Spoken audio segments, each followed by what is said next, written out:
বিসমিল্লাহির রহমানির রহিম। কিতাবুল বুয়ুই। আল বাইউ ইয়ানআকিদু বিল ইজাবি ওয়াল কবুলি ইযা কানা बिलफ्ज़िल माज़ी। बाई ईजाब और कबूल से मुनाकिद होती है जबकि दोनों फ़ेल माजी के सीगे से हो। बाई ইজাব এবং কবুলের দ্বারাই সংগঠিত হয় যখন দুটোটা মাজির সিগা হবে। বাআ ইয়াবিউ বায়ান থেকে মুশতাক হচ্ছে বেচনা, যেমন মালের পরিবর্তে মালকে বিক্রি করা।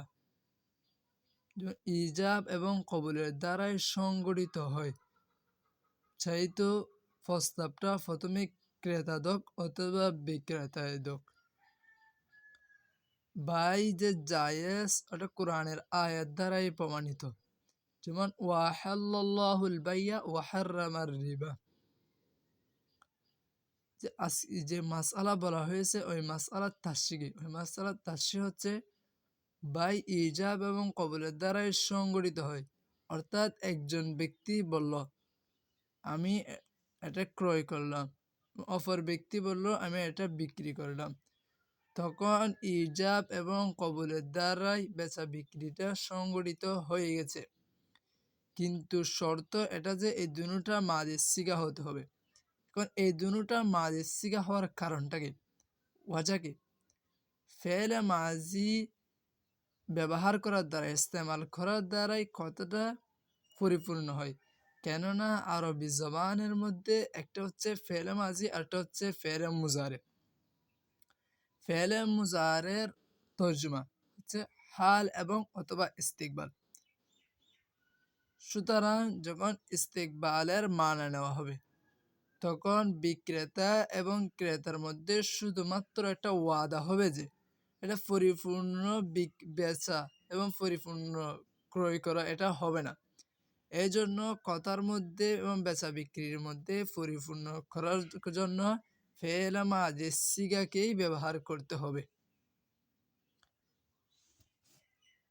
فإذا أوجب أحد المتعاقدين البيع فالآخر بالخيار إن شاء قبل في المجلس وإن شاء رده।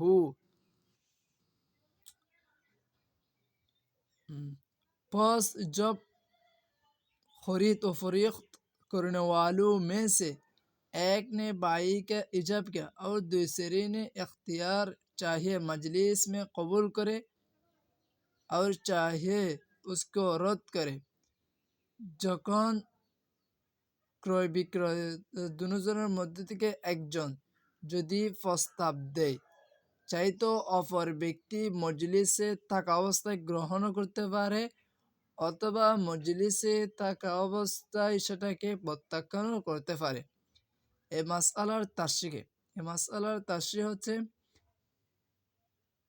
একজন ব্যক্তি প্রস্তাব দিয়েছে এবং অপর ব্যক্তির কাছে এখতিয়ার আছে, সে চাইলে মজলিসে থেকে সে জিনিসকে ক্রয় করতে পারবে, অন্যদের সেটাকে প্রত্যাখ্যান করতে পারে। কিন্তু কবুল